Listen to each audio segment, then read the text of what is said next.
सूत जी कहते हैं शौनकादिक ऋषियों, आज परीक्षित जंगल में शिकार खेलने गए और राजा परीक्षित की बुद्धि बिगड़ी।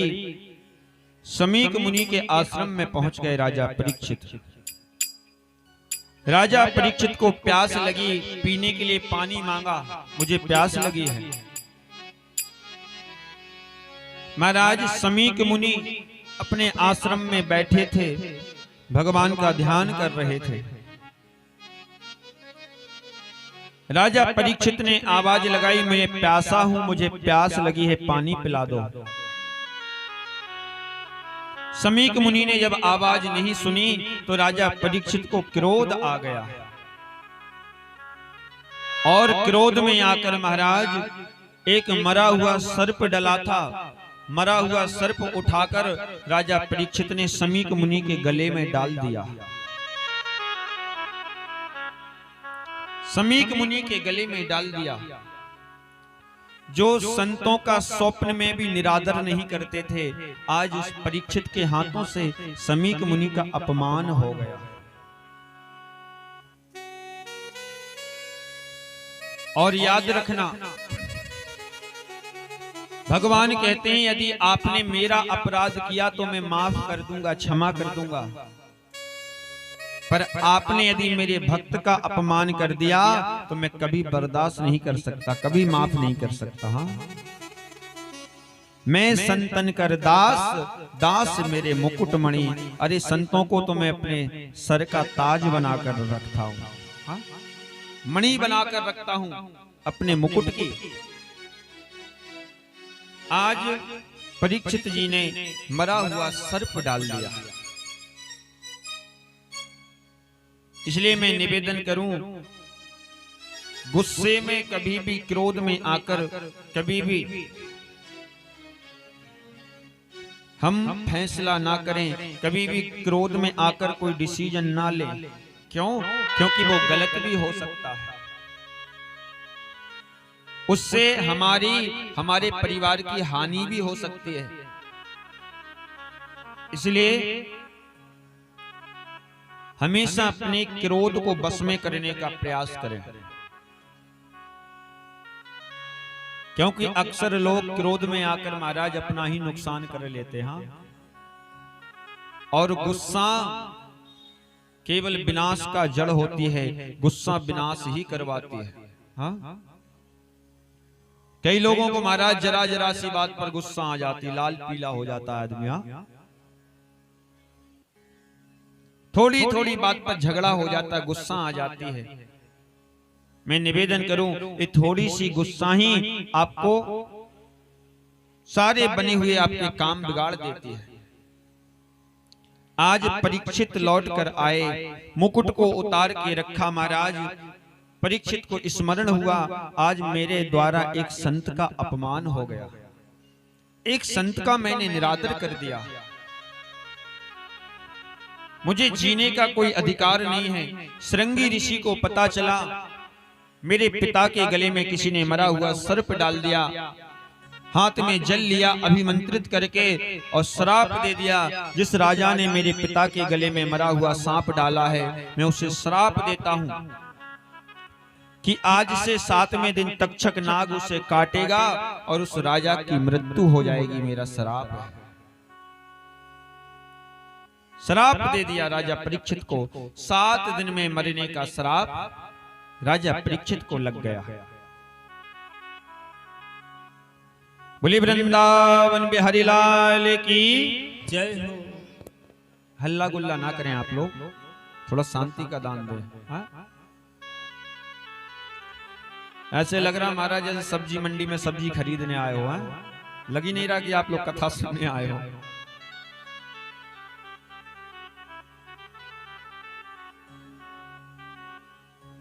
बोले वृंदावन बिहारी लाल की।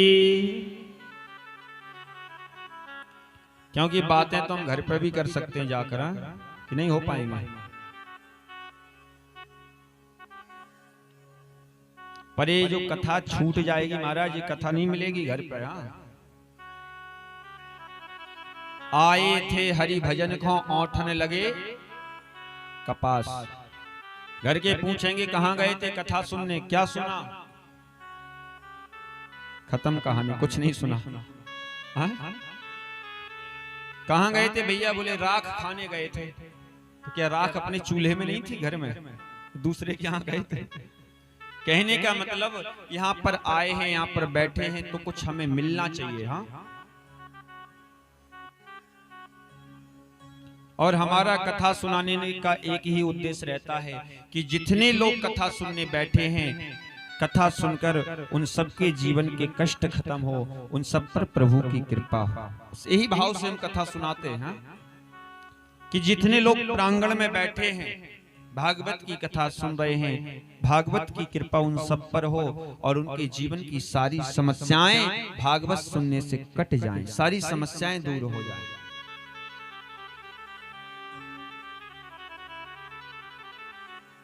इसलिए हम चुटकुले वगैरह कहानी थोड़ा कम ही सुनाते हैं। कई माताएं आपस में बात करती हो, वो पंडित जी बढ़िया थे, बढ़िया बढ़िया चुटकुला सुनाते थे। ये कुछ सुनाते ही नहीं है, हंसाते ही नहीं है। तो कहने का मतलब भागवत जो है, भागवत चुटकुलों के लिए नहीं। इसलिए मेरी माँ कथा सुन लो। हाँ, इस सास बहू की बातें घर पे कर लेना जाके। और बातें भी महाराज कौन सी करते हम लोग? माताओं के पास बस एक ही बात होती है, अच्छा कौन सी सब्जी बना के आई हो तुम? बनाई कि नहीं कि जाके बनाओगी?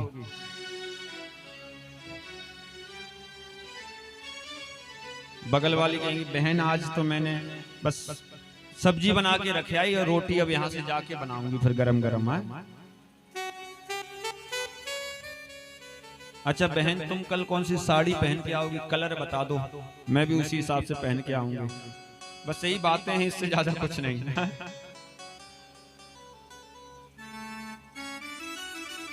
आए थे हरि भजन को औंठने लगे कपास। कहने का मतलब टाइम पास, मनोरंजन तो हम कहीं भी कर सकते हैं, पर हमारा उद्देश्य एक ही रहता है कि यदि आप समय निकाल के आए हैं, बैठे हैं, कथा सुन रहे हैं, तो कथा का फल आपको मिलना चाहिए। हाँ, कथा का लाभ आपको मिलना चाहिए। और नहीं तो महाराज जो नहीं रोगी भावे और वही वैद बतावे। मरीज को जो दवा सूट करे फिर डॉक्टर वही देता है। बोले वृंदावन बिहारी लाल की। वैसे ही हमें लगता है आधे से कम लोग आ रहे हैं गांव से, तो है क्या करें महाराज, फुर्सत ही नहीं है कथा सुनने की। और कई माताएं तो हमारा पूरा काम निपटा के आती हैं घर का। हाँ, घर का काम ना छूटे, कथा भले छूट जाए।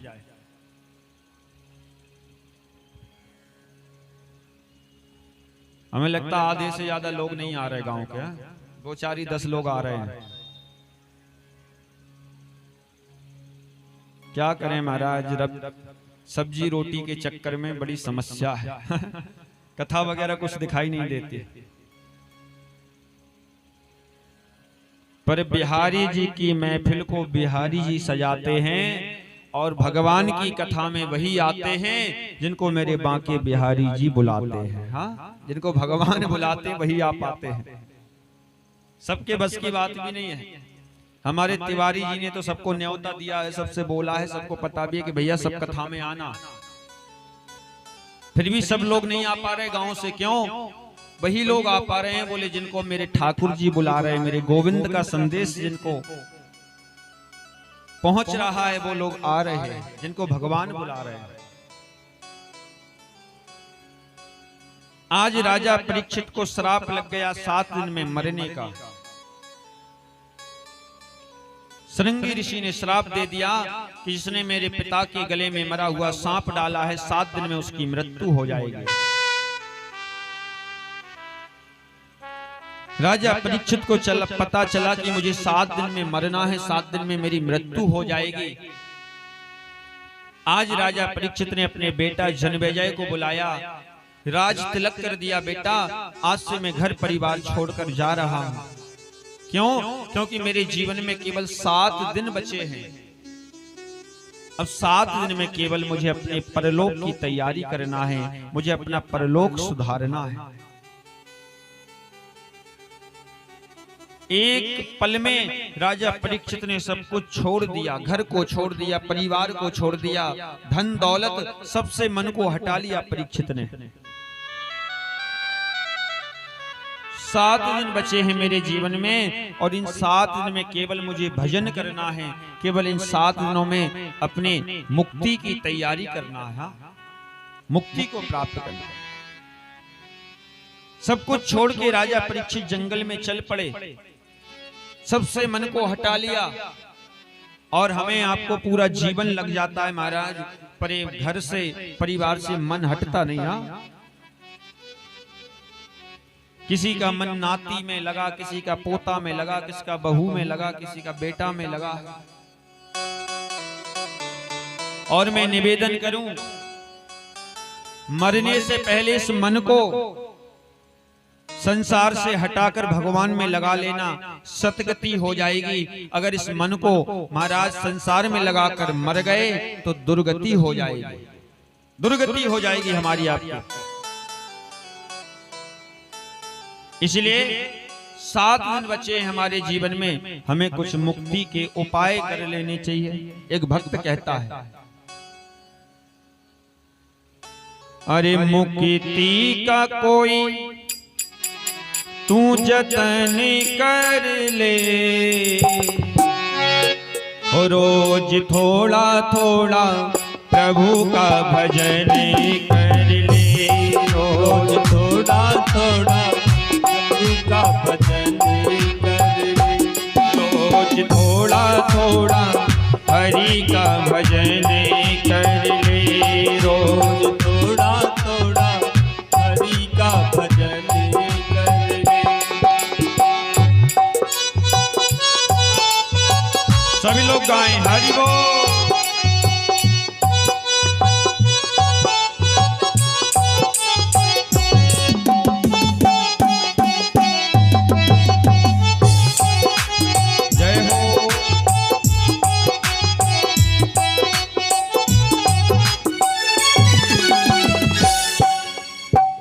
भक्ति करेगा तो बड़ा ही सुख पाएगा, भक्ति करेगा तो बड़ा ही सुख पाएगा, भक्ति करेगा तो बड़ा ही सुख पाएगा, भक्ति करेगा तो बड़ा ही सुख पाएगा। भक्ति से आत्मा का मैल छूट जाएगा, भक्ति से आत्मा का मैल छूट जाएगा, भक्ति से आत्मा का मैल छूट जाएगा, भक्ति से आत्मा का मैल छूट जाएगा। आत्मा के साथ साथ मन रंग ले तू, आत्मा के साथ साथ मन कर ले, रोज थोड़ा थोड़ा प्रभु का भजन कर ले, रोज थोड़ा थोड़ा प्रभु का भजन कर ले। जय हो, दोनों हाथों से ताली से हरि बोल।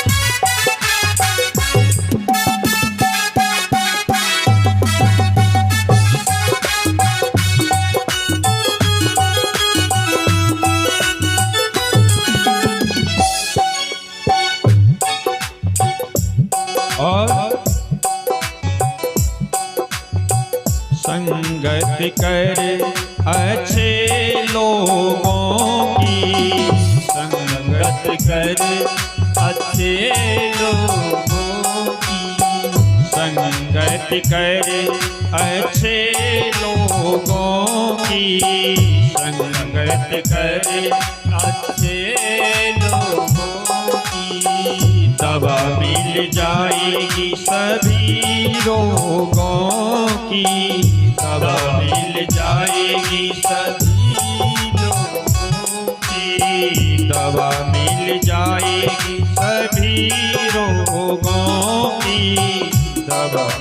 जाएगी सभी रोगों की। जिंदगी को अपनी चमन कर ले तू, प्यारे जिंदगी को अपने चमन कर ले। रोज थोड़ा थोड़ा प्रभु का भजन कर ले, रोज थोड़ा थोड़ा हरि का भजन कर ले।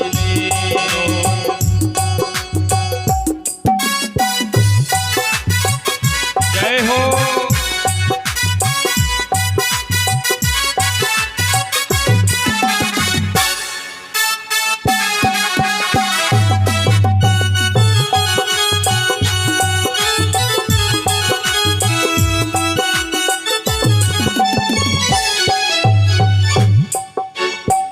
मुक्ति का कोई तू जतन कर ले, रोज थोड़ा थोड़ा हरि का भजन कर ले, रोज थोड़ा थोड़ा हरि का भजन कर ले।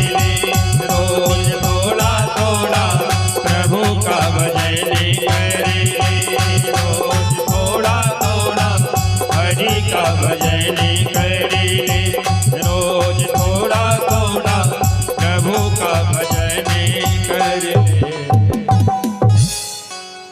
बोले वृंदावन बिहारी लाल की जय हो, भागवत महापुराण की जय हो। आज परीक्षित जी महाराज घर परिवार को छोड़कर गंगा के किनारे पहुंच गए। संतों के चरणों में जाकर प्रणाम किया। 7 दिन में मुझे मरना है, कोई उपाय बताइए, मुझे श्राप लगा है। सूत जी महाराज कहते हैं, सोनकादिक ऋषियों, आज घर परिवार सबको छोड़कर चले गए। गंगा के किनारे पहुंचे। परीक्षित ने कहा, महाराज मुझे 7 दिन में मरना है, ऐसा कोई उपाय बताइए कि 7 दिन में मेरी मुक्ति हो जाए। बड़े चिंतित बैठे हैं परीक्षित। उधर से महाराज सुखदेव जी का आगमन हो गया। बोले सुखदेव भगवान की। आज गंगा के किनारे सुखताल में सुखदेव जी का आगमन हो गया। तत्रा भवत भगवान व्यास पुत्रः, जो स्वयं शिव के अवतार हैं, वेद व्यास जी के पुत्र सुखदेव जी का आगमन हुआ। सुखदेव जी ने कहा, राजा परीक्षित चिंता मत करो, तुम्हारे पास 7 दिन का समय है और 7 दिन में मैं तुम्हें कथा सुनाकर और भगवान के परम धाम की प्राप्ति करा दूंगा। हाँ, इन 7 दिनों में तुम भगवान की कथा सुनकर और भगवान के परम धाम को प्राप्त कर सकते हो, इसलिए चिंता करने की आवश्यकता नहीं है। इन 7 दिनों में ही तुम्हारी मुक्ति हो जाएगी। आज सुखताल में सुखदेव मुनि राजा परीक्षित को भागवत की कथा सुनाते हैं। सुखदेव मुनि व्यास गद्दी पर बैठे, सामने राजा परीक्षित हैं। ध्यान किया, मंगलाचरण किया और सुखदेव मुनि को, राजा परीक्षित को सुखदेव मुनि आज भागवत की कथा सुखताल में सुना रहे हैं कि भक्ति ज्ञान विरागाप्तो विवेको वर्धते महान, माया मोह निरासश्चा वैष्णव क्रियते कथम। तस्मा भागवत विदुः भक्ति ज्ञान विरागाप्तो विवेको वर्धते महान। महाराज भागवत सुनने से होता क्या है? बोले भागवत सुनने से भक्ति और ज्ञान बढ़ जाता है, भक्ति और ज्ञान की प्राप्ति होती है। और केवल भक्ति ज्ञान की ही प्राप्ति नहीं होती, वैराग्य की भी प्राप्ति होती है, विवेक की भी प्राप्ति होती है। तो जीवन में भागवत सुनने से हमें ज्ञान भी मिलता है और भगवान की भक्ति भी मिलती है। जीवन में यदि ज्ञान बढ़ाना है, भक्ति बढ़ाना है, तो क्या करो? बोले भागवत की कथा सुनो। जैसे किसी का शुगर कम हो जाता है, डॉक्टर से पूछो, डॉक्टर मेरा शुगर कम हो गया, डॉक्टर कहेगा भैया शुगर बढ़ाना तो रसगुल्ले खाओ, रसगुल्ले खाने से शुगर बढ़ जाएगा। ऐसे शुगर बढ़ाने के लिए रसगुल्ले खाना है। अगर जीवन में ज्ञान और भक्ति को बढ़ाना है तो भागवत रूपी रसगुल्ले खाओ, ज्ञान भक्ति बढ़ जाएगी। हाँ, ज्ञान भक्ति की प्राप्ति हो जाएगी। भक्ति ज्ञान विरागात्तो विवेको वर्धते माह। ये माया से मुक्त करने वाली कथा है भगवान की। माया से जीव को मुक्त कर देती है। परीक्षित ने पहला प्रश्न किया, महाराज जिसको जल्दी मरना है उसे क्या करना चाहिए? बड़े ध्यान से सुनना। परीक्षित ने पहला प्रश्न किया कि जिसको जल्दी मरना है उसे क्या करना चाहिए?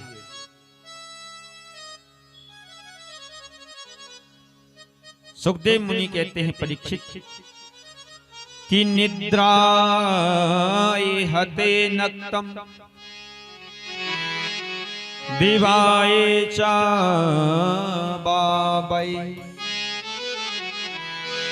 परीक्षित जिसको जल्दी मरना है उसे नींद का त्याग करना चाहिए।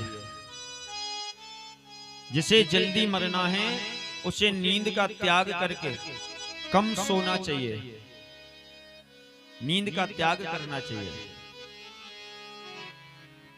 और नींद का त्याग करके कम सोना चाहिए और ज्यादा से ज्यादा प्रभु का भजन करना चाहिए। ज्यादा से ज्यादा अपना समय भजन में, पूजा पाठ में देना चाहिए। और बोले ज्यादा धन दौलत के लालच में ना पड़कर जितना हो जाए पर उपकार दान धर्म करते रहना चाहिए, क्योंकि पता नहीं महाराज किस दिन इस संसार को छोड़कर जाना पड़े, कोई पता नहीं। हाँ, कोई पता नहीं। ज्यादा घर परिवार के चक्कर में ना पड़कर सत्संग करते रहो, कथा सुनते रहो, दान करते रहो। बस यही लक्षण है जिसको जल्दी मरना है, जिसकी मृत्यु नजदीक आ गई है। मरने वाले आदमी की यही लक्षण है। निद्राय हते नक्तम, कम सोना चाहिए, भजन ज्यादा करना चाहिए। हाँ, सुखदेव मुनि कहते हैं राजा परीक्षित, आगे मैं तुम्हें सृष्टि का वर्णन सुनाता हूं। सृष्टि कैसे बनी, कब बनी? विज्ञान के लोग बहुत परेशान हैं कि महाराज इस सृष्टि की रचना कब हुई।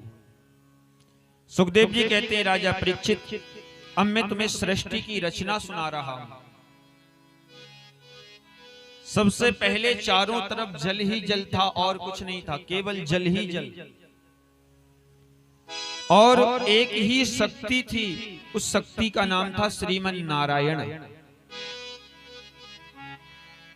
नारायण की नाभि से कमल उत्पन्न हुआ और कमल से ब्रह्मा जी की उत्पत्ति हुई। ब्रह्मा जी ने चारों तरफ देखना चाहा तो ब्रह्मा जी के चार मुख हो गए।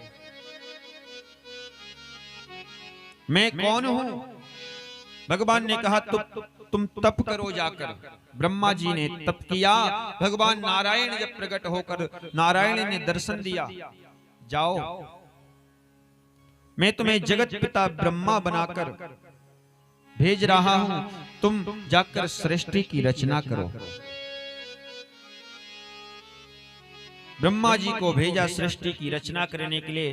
ब्रह्मा जी के हृदय से भगवान शिव प्रकट हुए और रोते हुए प्रकट हुए, इसलिए इनका नाम रुद्र हो गया। बोले शंकर भगवान की। ब्रह्मा जी ने पूछा, महादेव सृष्टि की रचना कैसे होगी, कुछ बताइए। भगवान भोले बाबा ने अर्धनारीश्वर का रूप धारण किया। आधे नारी बन गए, आधे पुरुष बन गए महाराज। हाँ, ब्रह्मा जी को संदेश दिया कि नारी पुरुष का जोड़ा बनाकर तैयार करो, जब इस सृष्टि की रचना होगी। ब्रह्मा जी से गलती हो गई, नारी पुरुष दोनों को मिक्स कर दिया उन्होंने। हाँ, तो सबसे पहले किन्नरों की उत्पत्ति हुई, किन्नरों की रचना हुई। उसके बाद महाराज सनक सनंदन सनातन सनत कुमार को ब्रह्मा जी ने प्रकट किया। उनने भी जब सृष्टि करने से मना कर दिया तो महाराज मनु और सतरूपा को प्रकट किया। स्वयंभू मनु और सतरूपा, इनसे भई नर सृष्टि अनूपा। मनु महाराज सतरूपा को प्रकट किया, जाओ तुम सृष्टि की रचना करो। सृष्टि की रचना करने के लिए आगे बढ़े मनु महाराज। सतरूपा हिरण्याक्ष नाम का दैत्य माता पृथ्वी का हरण करके उन्हें रसातल में लेकर चला गया। मनु सतरूपा लौटकर आए, ब्रह्मा जी के सामने खड़े हो गए। प्रभु, माता पृथ्वी को कोई उठाकर ले गया और बिना पृथ्वी के इस सृष्टि की रचना कैसे होगी। अब तो ब्रह्मा जी बैठे थे, सोच रहे थे। आज ब्रह्मा जी को छींक आई, और ब्रह्मा जी को छींक आई तो ब्रह्मा जी के नाक छिद्र से भगवान बाराहे प्रकट हो गए। बोले बाराहे भगवान की। भगवान बाराहे प्रकट हो गए और बाराहे भगवान सूकर के रूप में आए। सूकर के रूप में ही क्यों आए पता आपको? सूकर के रूप में इसलिए आए भगवान, कई लोग घृणा करते हैं, हाँ? नफरत करते हैं। जब मम्मी लोग बच्चों को डांटती ना, छोटे छोटे बच्चों को, तो मम्मियां एक ही शब्द बोलती हैं, हाँ? सुअर कहीं का। बहुत सुअर हो गया, सुअर कहीं का। हाँ? जब भी कोई माँ अपने बेटे को डांटेगी तो पहला शब्द रहता है माँ का, सुअर कहीं का। यानी भगवान कहना चाहते हैं कि जिस सुअर से तुम नफरत करते हो, घृणा करते हो, उसके अंदर भी मैं ही बैठा हुआ हूं, उसके अंदर भी मेरा ही वास है। हा? उसके अंदर भी मैं ही बैठा हूं। आज भगवान ने सूकर का रूप बनाया, रसातल में गए, हिरण्याक्ष को मारकर और माता पृथ्वी को लेकर आए।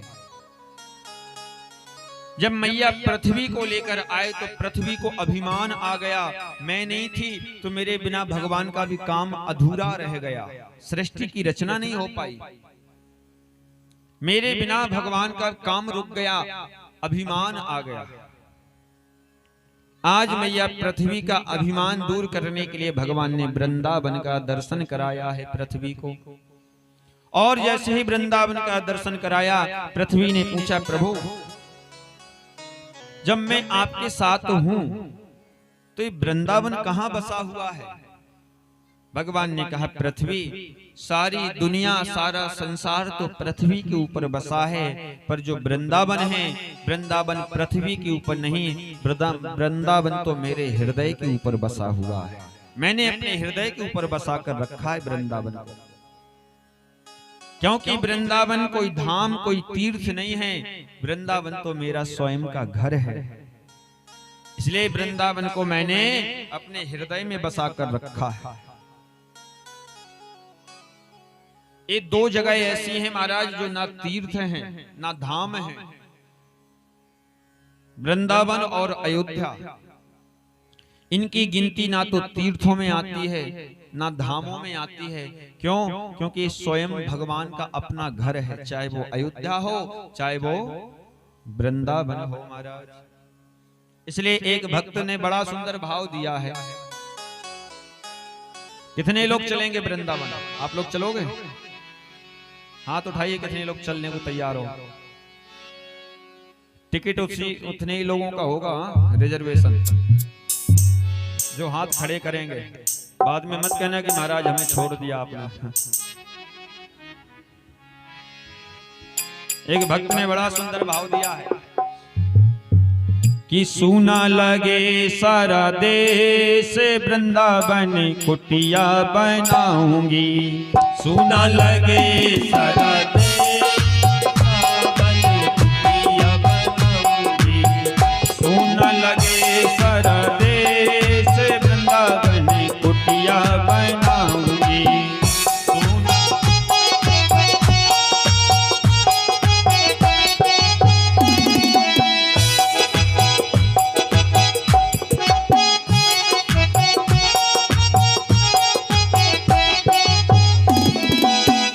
घर जोगन का भेष, शाम घर अलग जगाऊंगी। घर जोगन का भेष, श्याम घर अलग जगाऊंगी। सूना लगे सारा देश, वृंदावन कुटिया बनाऊंगी। सूना लगे सारा देश, वृंदावन कुटिया बनाऊंगी। जय हो।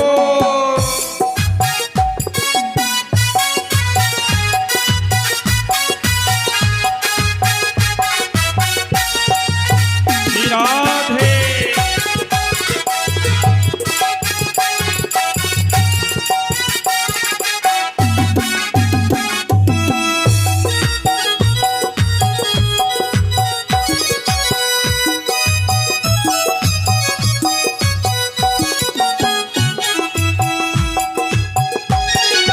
जय हो।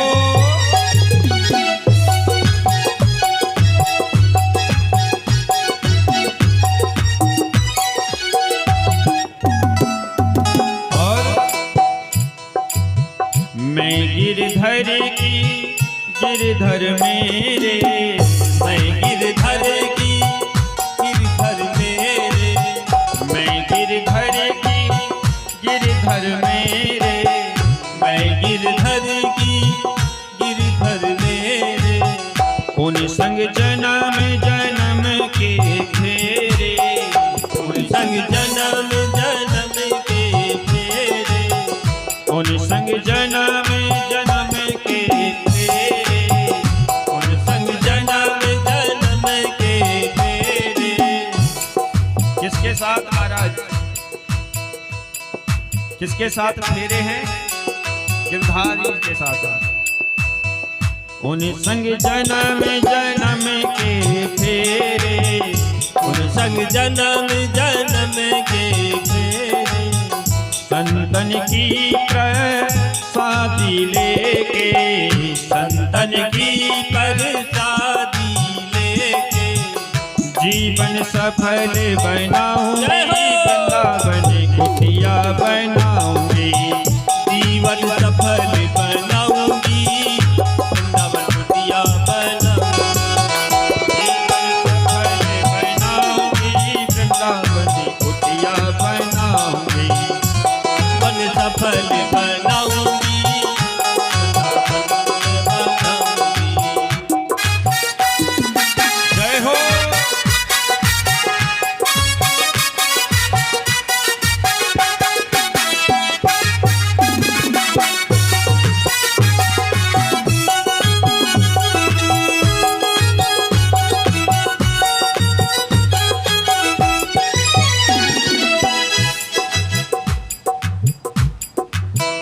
और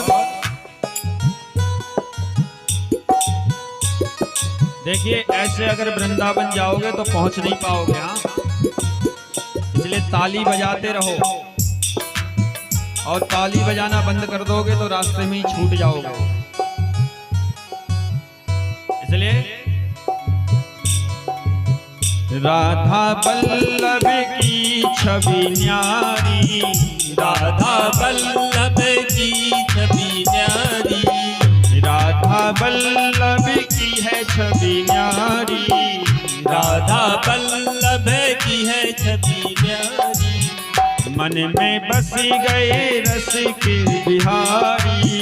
मन में बस गए रसिक बिहारी। मन में बस गए रसिक बिहारी। मन में बस गए रसिक बिहारी।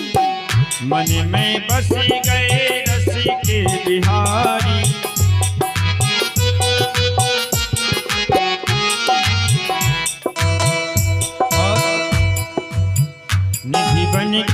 परिक्रमा देके, निधि बन की परिक्रमा देके, निधि बन की परिक्रमा देके, निधि बन की परिक्रमा देके, गोपेश्वर दूध चढ़ाऊंगी, वृंदावन जय हो। कुटिया बनाऊंगी, गोपेश्वर दूध चढ़ाऊंगी, वहाँ कुटिया बनाऊंगी। सोना लगे सारा देश, वृंदावन कुटिया बनाऊंगी।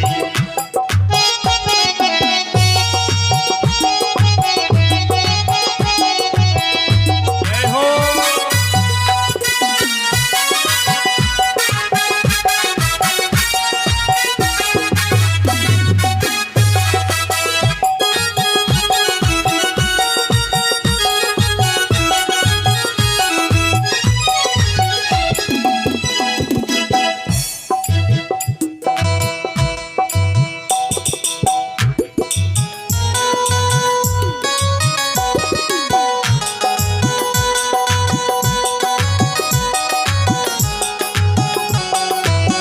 जय हो।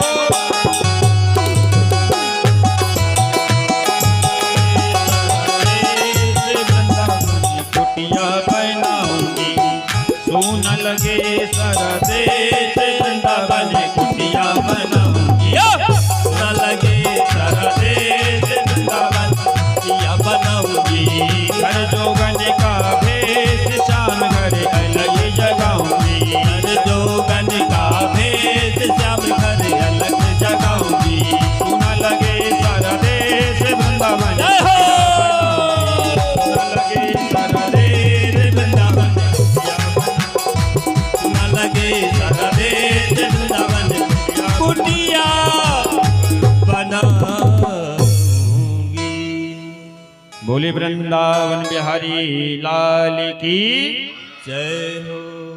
भागवत महापुराण पुराण की जय।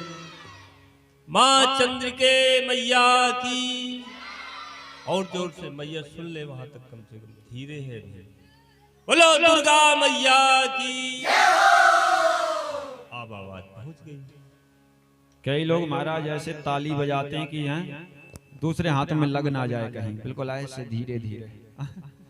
2-4 दिन से जैसे खाना पीना ना मिला हो। हाँ? देखिए, कथा में भजन में ताली बजाने के बहुत फायदे होते हैं। सबसे बड़ा फायदा कि कथा में ताली बजाने से पहला फायदा क्या है? बोले डॉक्टर बताता है यदि हम ताली बजाते हैं ना तो ताली बजाने से हमारे शरीर का जो खून है, ब्लड, वो सही ढंग से संचालित होता रहता है पूरे शरीर में। पहला फायदा। दूसरा, बोले ताली बजाने से प्रेम बढ़ता है, आपस में प्रेम बढ़ता है। और तीसरा फायदा, बोले ताली बजाने से तीसरा फायदा ये है, अगर कथा सुनते सुनते कोई सो जाए तो उसकी नींद भी खुल जाती है। और चौथा फायदा ये है ताली बजाने से कि कोई मच्छर आ जाए बीच में तो उसकी भी गोविंदाय नमो नमः। इसलिए अच्छे काम में किसी की नकल मत किया करो। आजकल हम लोग नकल के पीछे ही परेशान हैं। पड़ोसी कथा सुनने जाएगा तो हम जाएंगे, पड़ोसी नहीं जाएगा तो हम नहीं जाएंगे। हाँ,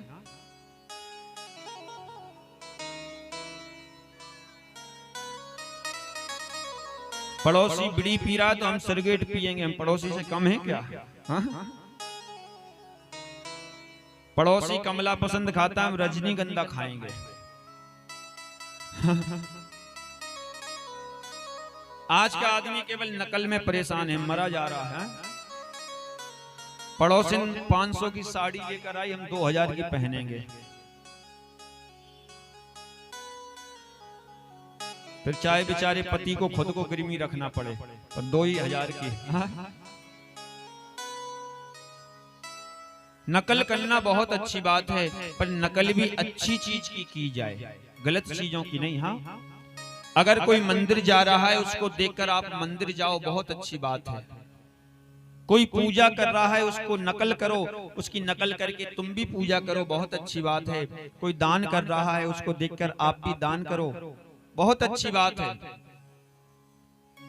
पर कोई दारू पी रहा है और उसको देखकर आप दारू पीने लगो तो ये गलत है, हा? ये बहुत गलत बात है।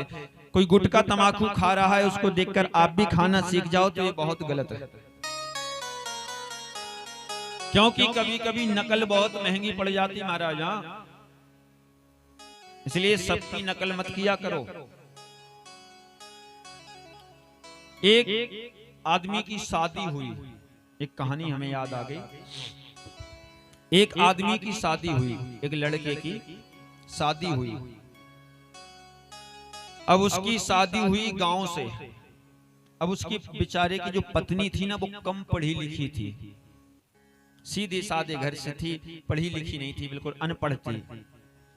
और वो जो लड़का था वो शहर में नौकरी करता था, लखनऊ में। हाँ, अब वो गांव की रहने वाली लड़की थी, ऐसा समझ लो। हाँ, अब एक दिन की बात है कि उसके दोस्त के यहाँ शादी थी, घर में, उसके दोस्त के घर में।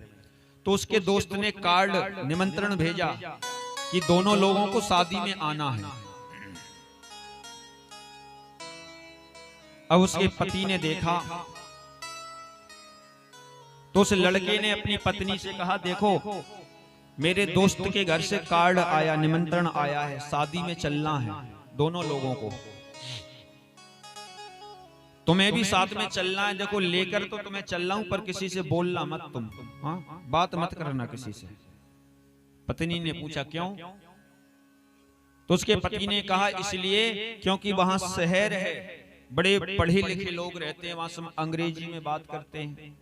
हाँ, सब इंग्लिश बोलते हैं, अंग्रेजी में बात करते हैं, और तुम पढ़ी लिखी कम हो, तुम्हें अंग्रेजी बोलना नहीं आता, इसलिए लोग तुम्हारा मजाक उड़ाएंगे, लोग हंसी उड़ाएंगे तुम्हारी, इसलिए तुम चुप रहना, बोलना मत कुछ। पत्नी बेचारी सीधी सादी थी, उसने कहा ठीक है, जैसा आप कहोगे वैसे ही करना है हमें। तो उसके पति ने कहा कि अगर तुमसे कोई पूछे कि ये तुम्हारे कौन हैं, तो पति मत बोलना। क्यों? बोले शहर में पति सुनकर लोग हंसी उड़ाते हैं, हंसते हैं, तो क्या बोलना है? बोले अगर तुमसे कोई पूछे तुम्हारे कौन हैं, तो कह देना ये हमारे हस्बैंड हैं, हम इनकी वाइफ है। हाँ, ये हस्बैंड है, हम इनकी वाइफ हैं। उसने कहा ठीक है। अब तो बिचारी ने घर से ही याद करना शुरू कर दिया कि भूल ना जाऊं मैं रास्ते में कहीं। हाँ, घर से ही वो याद करना उसने शुरू कर दिया, ये हमारे हस्बैंड, हम इनकी वाइफ, ये हस्बैंड है, हम वाइफ, ये हमारे हस्बैंड, हम इनकी वाइफ। पूरे रास्ते बेचारी माला जपती गई, ये हमारे हस्बैंड, हम इनकी वाइफ है, हस्बैंड, हम वाइफ। और जैसे वो शादी में पहुंची सो महाराज भूल गई, जैसे उस शादी में पहुंची बेचारी से भूल गई। अब उसके दोस्त की जो पत्नी थी उसने पूछा, बहन जिसके साथ तुम आई हो ये तुम्हारे कौन हैं? अब उसने सोचा क्या बताया था, क्या बताया था, फिर याद ही नहीं आया महाराज, क्या करें, भूल गई बेचारी। दोबारा पूछा उसने, बहन जिसके साथ तुम आई हो ये तुम्हारे कौन हैं? उसने खूब जोड़ लगाया दिमाग पर याद आ जाए, पर नहीं उसे याद आया, भूल गई। तीसरी बार पूछा, बहन जिसके साथ तुम आई हो तुम्हारे कौन हैं? बोले ये हमारे हेड पंप हैं, हम इनकी पाइप है। ये हमारे हेड पंप हैं और हम इनकी पाइप हैं, सीधा बोल दिया उसने। तो महाराज जितने लोग थे सो सब हंसी के मारे उल्टे सीधे हो गया, ये हेड पंप, हम पाइप। तो कहने का मतलब हर चीज की नकल करना भी ठीक नहीं होता। हाँ, नकल महंगी पड़ जाती है। सब चीजों की नकल मत किया करो, नकल करो अच्छे लोगों की करो, अच्छे कामों की नकल करो। हाँ, बोले वृंदावन बिहारी लाल की। आज मैया पृथ्वी का अभिमान भगवान कन्हैया भगवान बाराह ने दूर किया, पृथ्वी को स्थापित किया, सृष्टि की रचना प्रारंभ हुई। सबसे पहले मनु महाराज शत्रुपा के यहाँ 3 कन्याओं ने जन्म लिया। आकुति, देवभूति और प्रसूति नाम की 3 कन्याएं हुई। 2 पुत्रों ने जन्म लिया, उत्तानपाद और प्रियव्रत नाम के 2 पुत्र हुए। मनु महाराज की जो सबसे बड़ी पुत्री है देवभूति, आज उनका विवाह कर्दम ऋषि के साथ हुआ। दूसरी जो कन्या है आकुति, उसका विवाह रुचि प्रजापति के साथ हुआ। और तीसरी जो कन्या है प्रसूति, उनका विवाह दक्ष प्रजापति के साथ हो गया। जो बड़ी पुत्री है मनु महाराज की देवभूति, कर्दम ऋषि के साथ में विवाह कर दिया और कर्दम ऋषि के साथ में विवाह किया। महाराज 9 कन्याओं का जन्म हुआ इनके यहाँ पर, जन्म लिया, जिनको हम नवधा भक्ति कहते हैं। उसके बाद तप करने के लिए चले गए। बहुत वर्षें बीत गईं। तप करने के बाद समाधि खुली, देवभूति सामने बैठी थी। कर्दम ऋषि ने पूछा, देवी अभी तक तुम मेरे सामने बैठी हो, मेरा शरीर जर्जर हो गया। देवभूति ने कहा, स्वामी पत्नी का एक ही धर्म है, अपने पति की सेवा करना, और मैं पतिव्रता नारी हूं, इसलिए मेरा एक ही उद्देश्य, एक ही कर्तव्य है कि इन प्रकारे ना मैं अपने पति की ही सेवा करूं। और महाराज मैं तो आपकी ही सेवा में लगी हूं। कर्दम ऋषि बड़े खुश हुए, प्रसन्न हुए। मांगो तुम्हें क्या चाहिए? मैया देवभूति ने कहा, स्वामी हर स्त्री की इच्छा होती है कि वो मां बने, उसको एक बेटा मिल जाए। मेरी भी इच्छा है कि मुझे एक पुत्र मिल जाए। कर्दम ऋषि ने कहा, देवी अब हमारा बुढ़ापा आ चुका है, शरीर जर्जर हो गया, पर तुमने मांगा है तो तुम्हें पुत्र अवश्य मिलेगा। कर्दम ऋषि ने अपने तपोबल से एक विमान तैयार किया, विमान बनाया, और उस विमान में देवभूति को लेकर कर्दम ऋषि बैठ गए। उस विमान के अंदर ऐसी सुविधा थी, एक कुंड था उसके अंदर, उसमें स्नान किया तो महाराज कर्दम ऋषि और माता देवभूति फिर से जवान हो गए। उसी विमान में भ्रमण करते रहे कुछ दिनों तक, और आज मैया देवभूति के गर्भ से एक सुंदर से बालक ने जन्म लिया, जिनका नाम है कपिल देव। बोले कपिल देव भगवान की। कपिल देव भगवान का जन्म हुआ, और कपिल देव ने आज अपनी मां को सांख्य योग का ज्ञान बताया। मां, संसार ये झूठा है, कोई किसी का नहीं है। जब बच्चा मां के पेट में होता है, मां तो हम जब मां के पेट में रहते हैं तो भगवान से हजारों वादे हमने किए, हजारों प्रतिज्ञाएं हमने की। प्रभु मां के गर्भ से हमें बाहर निकाल दो, 24 घंटे तेरा भजन करेंगे, तेरी पूजा करेंगे। मां, हम जब मां के पेट में रहते हैं ना तो उल्टे लटके रहते हैं मां के पेट में। ऊपर से एक हमारे ऊपर पन्नी चढ़ी रहती है, उस पॉलीथिन के अंदर हम पैक रहते हैं। ना बोल सकते हैं, ना चल सकते हैं, ना खा सकते हैं, ना पी सकते हैं। बड़ा कष्ट मिलता है मां के पेट में। बार बार हम प्रार्थना करते हैं प्रभु, बार बार हम प्रार्थना करते हैं प्रभु हमें इस मां के पेट से बाहर निकाल दे, इस नरक से हमें बाहर निकाल दे। बड़ा कष्ट हमें मिल रहा है। तब भगवान कृपा करके हमें इस संसार में भेज देते हैं।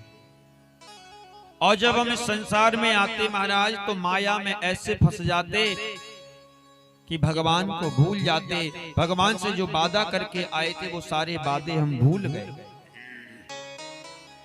मां, इसलिए जीव दुख पाता है क्योंकि वो भगवान से किए हुए वादों को भूल जाता है, इसलिए वो मनुष्य दुखी रहता है। आज मां को सांख्य योग का ज्ञान बताया कपिल मुनि ने।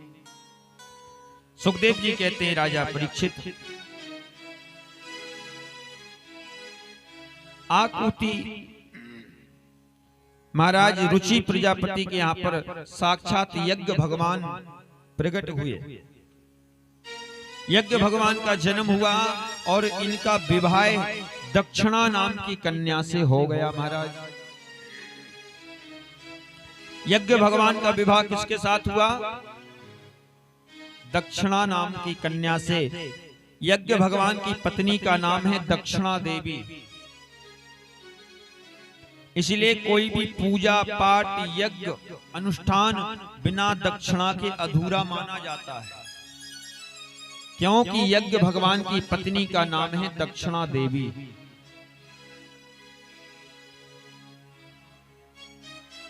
पर महाराज आजकल हम देखते हैं, जैसे ही पंडित जी पूजा कराएंगे बड़ा आनंद आता है यजमान को। हाँ, मंत्र बोलेंगे पंडित जी, बड़ा बढ़िया खुश रहता है यजमान।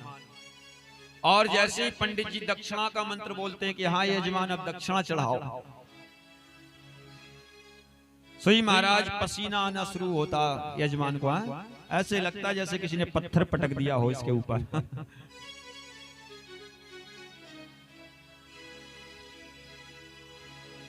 हमारे घर में शादी विवाह होता है, बेटे की शादी करते हैं हम लोग, 50,000 रुपए डीजे वाले को दे देते हैं।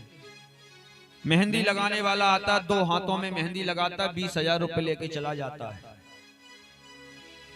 50,000 के लोग दारू शराब पी लेते हैं, 50,000 के पटाखे फोड़ देते हैं। 10 लाख रुपए हम अपने बेटे की शादी में खर्च कर देते हैं, बेकार कर देते हैं, बर्बाद कर देते हैं। पर जब पंडित जी की दक्षिणा का समय आता है और अगर पंडित जी ने कह दिया भैया हमें 11,000 रुपए चाहिए, हमने आपके बेटे की शादी करवाई है, तो महाराज पूरे घर के लोग सलाहें करते हैं अंदर कमरे में जाकर, पंडित जी तो बहुत लूट रहे हैं, धंधा कर दिया पंडित जी ने, तो धंधा खोल कर बैठे हैं, लूटने का काम कर रहे हैं पंडित जी। भैया वो डीजे वाला क्या तेरा बाप था जो 50,000 दे दिए उसको? है पंडित जी अगर लूट रहे हैं तो वो डीजे वाला कौन था? रिश्तेदार था। जो गोला चलाने वाले आए थे वो 20,000 50,000 ले गए, वो रिश्तेदार थे। अरे भैया 10 लाख 20 लाख तुमने खर्च कर दिया, बर्बाद कर दिया। और एक ब्राह्मण जो रात भर वेद मंत्र पढ़ता है, तुम्हारे बच्चों के लिए दुआ करता है, भगवान से आशीर्वाद देता है, उज्जवल भविष्य की कामना करता है, यदि वो ब्राह्मण 11,000 रुपए मांग लेता है तो हमें कष्ट होता है देने में। हाँ, दुख लगता है हम लोगों को देने पर, धिक्कार है हम लोगों को। जिससे हमें खुशी खुशी देना चाहिए उसी को देने में दुख लगता है। ऐसी समाज हमारी होती जा रही है। अब बताइए कौन अपने बच्चों को पूजा करना सिखाएगा, शादी करवाना सिखाएगा? कौन ब्राह्मण पढ़ाई करवाएगा, गुरुकुल में संस्कृत पढ़ाएगा? हाँ? 10 साल मेहनत करवाएगा। सत्यनारायण की कथा बांचने गया तो यजमान ने 2 घंटा कथा सुनी और 51 रुपए पकड़ा दिए महाराज। हाँ?